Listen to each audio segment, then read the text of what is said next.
You might have seen mimic content ranging from trailers to sneak peeks, and you're probably wondering why they never make it into the game. Let's analyze these pictures and trailers and possibly the reason why they were taken away from the game.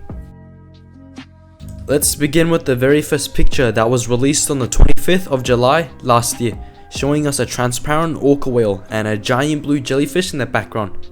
But in the official chapter, these two creatures did not appear in the beginning, but instead we got Yumibozus, who kills any player trying to progress to the seawall.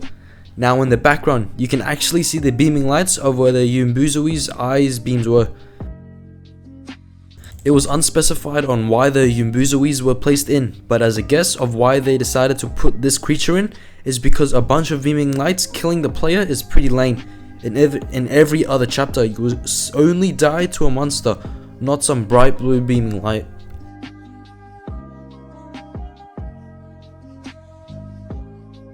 Ten days later, we again got another leak, but taking place right after the beaming lights, where we can see a giant hallway leading to a slightly large door with an eyeball, maybe representing the player's impending doom.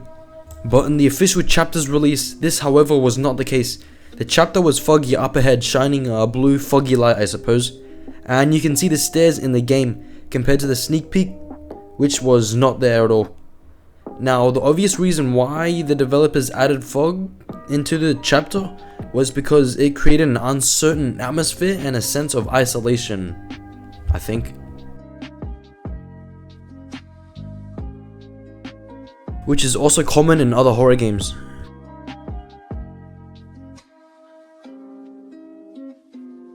Our third scrap content consisted of a large tree in the middle and in the background as well. Now, from the setting of this picture, where this takes place, I'm pretty sure this area takes place just right where we find Chihiro in the hide and seek objective.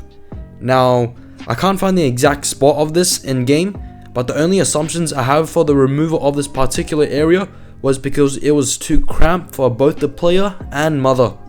In the official chapter, the environment was way more spacious and you could clearly see who was being chased behind you.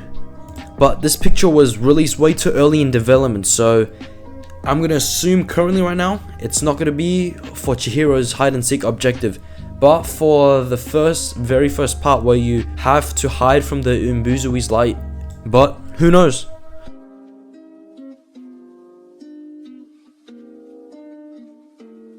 Our next scrap content shows the player hiding behind a building trying to survive against what appears to be Mother.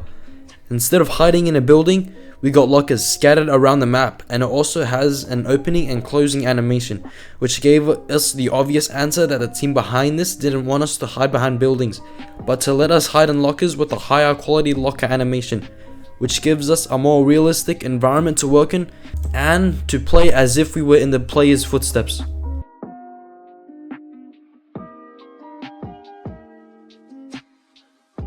Our next quick scrap content is this picture of Mother. This is her in-game jump scare.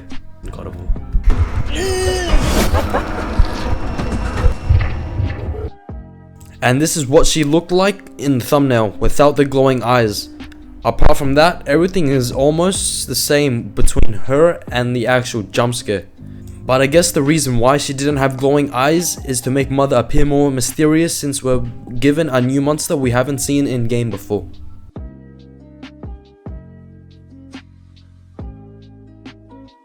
Our next unused content was not the lantern in the image, but rather the background. I couldn't find anything in the chapter that resembles these large roots. Maybe because I was looking at it in the wrong angle, or it was never in game at all. But to rather match the background with the lantern to get a cool looking picture. But in the actual chapter, there was only one specific area where there were actually roots, and that was the area just before we cook. You can see giant roots left, right, everywhere basically. Now, I don't know if this has a relation to the picture, but I guess not, because they're a different color.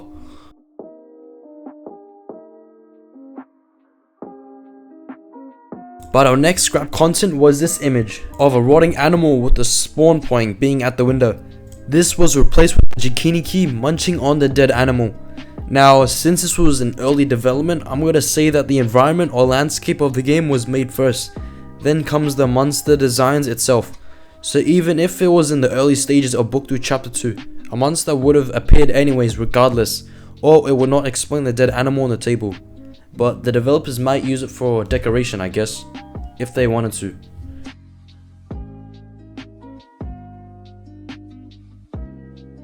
But straight after the dead animal is again this hallway where the other Jikinokis are, or where they're supposed to be. Now again, this is really quick, but I'll repeat again. This was still in early development, the environment or landscape was made first, then the monsters itself.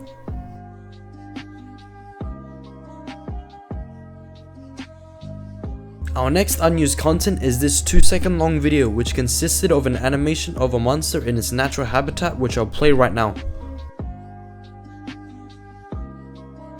Sorry to disappoint you, but there was no sound effect at all in the video. It just showed an animation of a monster that was either never used or a monster we were originally supposed to have. Now if you remember all the monsters in the chapter, there was no single one which matches the exact design and animation. But the closest monster this animation matches up with is Ryoshi. The resemblance between the two is almost the same, with the claws matching up, but not the head, so two things could be said about this. If this was a different monster, why was it removed? Or, if it was Ryoshi, why did he lose the rest of his limbs and this particular animation?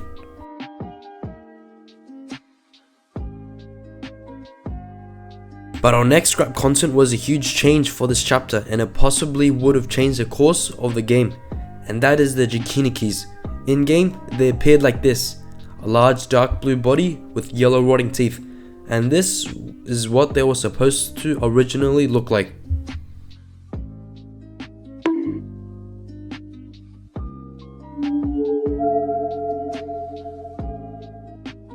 Nah, I'm just kidding.